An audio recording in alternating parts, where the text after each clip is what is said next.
Bonsoir, Monsieur Blorer. Bonsoir, monsieur. Vendredi, vous avez de nouveau appelé à la démission de Monsieur Hildebrandt. Vous le traitez de spéculateur. Il n'est pas compétent pour remplir cette fonction. Est-ce que c'est votre nouveau grand ennemi? Oh, mais il faut regarder qu'est-ce qu'il a fait, monsieur Hildebrandt. De nous, à présent, on a vu, il est un spéculant. Il fait des affaires avec les devises, avec les monnaies. Il achète des dollars, euros. Il vend aussi. Et puis il achète les actions des compagnies de la Suisse.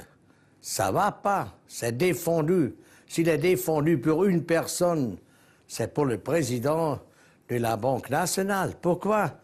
Il connaît toutes les choses dans notre pays. Il peut décider quelle est la valeur de notre franc vis-à-vis de l'euro et des dollars. Il peut influer les cours. Il peut dessiner les intérêts pour les personnes, l'économie, les places de travaux. Non, c'est affreux. Il n'est pas possible dans toute l'Europe ou des États-Unis, surtout des États-Unis, que le président de la Banque nationale fait des affaires pour soi-même. Ça va pas. C'est les conflits d'intérêts au dommage de notre pays. Mais vous reconnaissez qu'il n'a violé aucun règlement.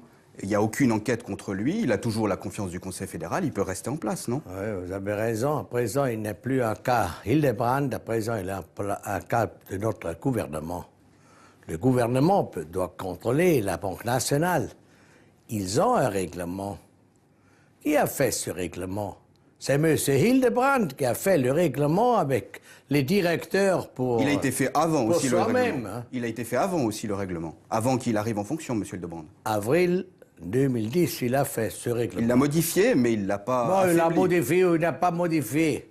Regardez. Mais il n'y a rien d'illégal pour l'instant, M. Blocher. Moi, je suis sûr qu'il est illégal. Moi, je suis sûr. Et regardez, s'il achète une monnaie et après il fait quelque chose parce qu'il trouve il est intéressant que le cours est 1 franc 20, il a fait pour le pays ou il a fait pour ses dollars? Mais vous avez vraiment l'impression ouais. Vous avez vraiment l'impression qu'il a voulu s'enrichir? Et surtout, il n'est pas être contre son richessement, hein. Mais c'est tellement une chose. Ça, c'est normal. Si vous avez des choses comme ça, puis si vous avez des compétences. J'ai demandé en Suisse, dans les 2 mois qui sont passés, qu'est-ce que vous croyez, les personnes, les responsables de compagnies, les présidents des grandes compagnies, qu'est-ce que tu crois? Bonsoir, M. Blocher. Bonsoir, monsieur. Vendredi, vous avez de nouveau appelé à la démission de M. Hildebrandt. Vous le traitez de spéculateur. Il n'est pas compétent pour remplir cette fonction. Est-ce que c'est votre nouveau grand ennemi? Oh, mais il faut regarder qu'est-ce qu'il a fait, monsieur Hildebrandt. De nous, à présent, on a vu, il est un spéculant. Il fait des affaires avec les devises, avec les monnaies. Il achète des dollars, euros. Il vend aussi. Et puis il achète les actions des compagnies de la Suisse. Ça va pas. C'est défendu. S'il est défendu pour une personne, c'est pour le président de la Banque nationale. Pourquoi? Il connaît toutes les choses dans notre pays. Il peut décider quelle est la valeur de notre franc vis-à-vis de l'euro et des dollars. Il peut influer les cours. Il peut dessiner les intérêts pour les personnes, l'économie, les places de travaux.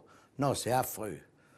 Il n'est pas possible dans toute l'Europe ou des États-Unis, surtout des États-Unis, que le président de la Banque nationale fait des affaires pour soi-même. Ça va pas. C'est les conflits d'intérêts au dommage de notre pays. Mais vous reconnaissez qu'il n'a violé aucun règlement. Il n'y a aucune enquête contre lui. Il a toujours la confiance du Conseil fédéral. Il peut rester en place, non? Oui, vous avez raison. À présent, il n'est plus un cas Hildebrandt. À présent, il est un cas de notre gouvernement. Le gouvernement doit contrôler la Banque nationale. Ils ont un règlement. Qui a fait ce règlement? C'est M. Hildebrandt qui a fait le règlement avec les directeurs pour... Il a été fait avant aussi le règlement. Hein. Il a été fait avant aussi le règlement. Avant qu'il arrive en fonction, M. Hildebrandt. Avril 2010, il a fait ce règlement. Il l'a modifié, mais il l'a pas Non, il l'a affaibli. modifié ou il n'a pas modifié. Regardez. Mais il n'y a rien d'illégal pour l'instant, Monsieur Blocher. Moi, je suis sûr qu'il était illégal. Moi, je suis sûr. Et regardez, s'il achète une monnaie et après il fait quelque chose parce qu'il trouve il est intéressant que le cours est 1 franc 20, il a fait pour le pays ou il a fait pour ses dollars? Mais vous avez vraiment l'impression ouais. vous avez vraiment l'impression qu'il a voulu s'enrichir? Et surtout, il n'est pas être contre son richessement, hein. Mais c'est tellement une chose. Ça, c'est normal. Si vous avez des choses comme ça, et si vous avez des compétences. J'ai demandé en Suisse, dans les 2 mois qui sont passés, qu'est-ce que vous croyez, les personnes, les responsables de compagnies, les présidents des grandes compagnies, qu'est-ce que tu crois?